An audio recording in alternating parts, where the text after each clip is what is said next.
அனைவருக்கும் வணக்கம். இன்னைக்கு வந்து யுனிவர்சல் ஆர்குமெண்ட்ல நெகட்டிவ் ஆர்குமெண்ட் கொடுத்தா என்ன நடக்கும் அப்படின்றத தான் பார்க்க போகிறோம். ஸோ இதில் வந்து பார்த்தீங்க அப்படின்னா, ஸோ நம்ம வந்து மெட்டா டி ப்ளஸ் வந்து கண்ட்ரோல் டி இது ரெண்டும் வந்து பார்ப்போம்.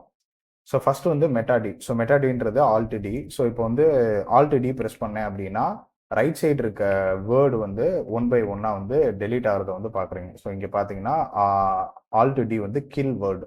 ஸோ இப்போ வந்து இதே இது வந்து எனக்கு ஆப்போசிட் டைரக்ஷனில் பண்ணணும் அப்படின்னா ஆல்ட் மைனஸ் ஆல்ட் டி கொடுத்தீங்க அப்படின்னா அது ஆப்போசிட் டைரக்ஷனில் வந்து பண்ணும். ஸோ இப்போ பார்த்தீங்க அப்படின்னா அது ரைட் இது லெஃப்ட் சைடில் வந்து இருக்க வேர்டை வந்து கில் பண்ணும். ஸோ இதே மாதிரி தான் கண்ட்ரோலுக்குமே. ஸோ இப்போ கண்ட்ரோல் டி அமுக்குனீங்க அப்படின்னா ஸோ ரைட் சைடில் தான் அது வந்து கில் பண்ணும். அதே மாதிரி இப்போ வந்து நம்ம இந்த இது ஆப்போசிட் டைரக்ஷனில் வேணும் அப்படின்னா control minus control D, sorry press பண்ணுறேன், control minus control D. So ஆப்போசிட்டில் அது வந்து ப்ரெஸ் பண்ணும். ஸோ பட் வந்து இது ஒன் டைம் தான் வரும். ஸோ செகண்ட் டைம் வந்து நீங்கள் வெறும் கண்ட்ரோல் டி ப்ரெஸ் பண்ணீங்க அப்படின்னா திருப்பி ரைட் சைடு வந்து போயிடும்.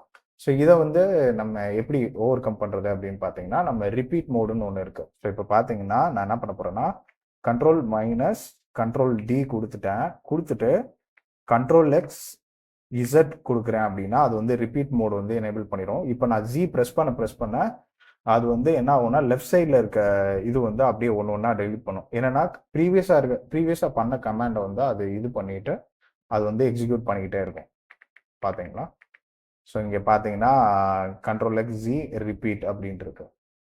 ஸோ இதுதான் நான் பார்த்தேன். அதே மாதிரி எனக்கு தெரிஞ்சு இந்த வேர்டு வந்து நம்ம லெஃப்ட் சைட் டெலிட் பண்ணுறோம்ல, ஸோ அதை விட எனக்கு தெரிஞ்சு நான் வந்து இன்னொரு மெத்தட் வந்து நான் யூஸ் பண்ணுவேன். ஸோ அது வந்து இன்னும் எஃபிஷியண்ட்டாக இருக்கும். ஸோ அது வந்து என்ன அப்படின்னா ஆல்ட்டு ஷிஃப்ட் பி அமுக்குனீங்க அப்படின்னா செலக்ட் ஆயிரும். செலக்ட் பண்ணிவிட்டு இப்போ எக்ஸாம்பிள் நான் புதுசாக ஏதாச்சும் பண்ணணும் அப்படின்னா ஹே அப்படின்னு சொல்லிட்டு நான் டைப் பண்ணாலே போதும், ஆட்டோமேட்டிக்காக வந்து பழசை வந்து அழிச்சிட்டு புதுசு இது பண்ணிடும். பை டிஃபால்ட்டாக இது வந்து பண்ணாது. ஸோ இதை வந்து நீங்கள் எனேபிள் பண்ணணும் அப்படின்னா டெலீட் செலெக்ஷன் மோடு வந்து எனேபிள் பண்ணியிருக்கணும். இது வந்து உங்கள் யூனிட் கான்ஃபிகரேஷனில். ஸோ உங்களுக்கு வந்து இந்த ட்ரிக்கு வந்து யூஸ்ஃபுல்லாக இருக்கும்னு நம்புகிறேன். தேங்க்யூ.